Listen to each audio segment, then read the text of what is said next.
Одоо нөгөө урд өмнөх сонсголоотой адилхан нүүрсний сонсгол дээр гав гэдэг хүн хоригдож байгаа. Тийм болохоор ирэх боломжгүй гэд. Ингээд ерөөсөө сонсгол маань бас асуултуудаа авч чадаагүй, мэдээллүүд бол ил болж чадаагүй. Одоо бас энэ Тэнуага гэдэг компани захирал гав гэдэг хүн бас л гав гэдэг нэртэй юм байна. Тэгэл бас л ирсэнгөө.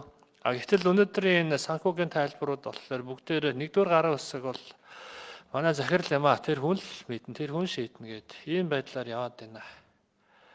Гэтэл маш тодорхой зүйл юу вэ гэхээр тэр түрүүчээ хэлээд байгаа 8.1 тэрбум төгрөгийн бэлэн мөнгө за цаашаа бас гадагшаага гарсан санхүүжилтад бод манай шинжичд бол дүгнэлт хийж чадахгүй байна.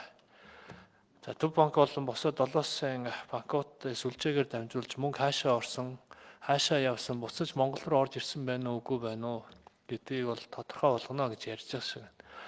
Ингээд ерөөсөө мөнгө хайцсан бай гэдэг тал дээр тодорхой хариулт байхгүй байна. Тэгээ гавь гэдэг хүн аваад тэр 8.1 тэрбум төгрөгөө зарцуулсан юм байна л гэдэг ойлголттой болчлоо.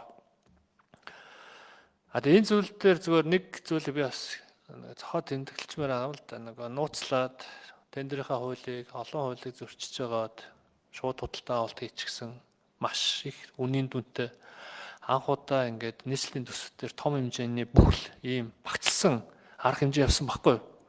Ер нь бол та нар нийслэлийн төсвүүдийг аваад үзээр жижигэн хуваарлаад ингээд тэрүүн тэндээ ингээд хэдэн дарнаар нь сайхан ингээд завчгаа хийдэг байсан юм билээ л. Энэ удаа ингээд ганцаараа ингээд бүхэл том юм худалдаа авалт хийнгүүт энэ ч өөрөө ингээд тесэрч байгаа байхгүй юу? Тэгээ би бол энийг зөв зүйлээ гэж боддог. Юу вэ гэхээр авилга хулгай тесэрч чадж байна. Ийм том хэмжээний худалдаа авалтыг хийж чадахгүй, хуулийн дагуу хийж чадахгүй хулгайгаа та нар хил болгочлоо. Тэнуагийнхоо нийслэлийн удирдлагуудаа. Тэг энийг бол иргэд сайн мэдж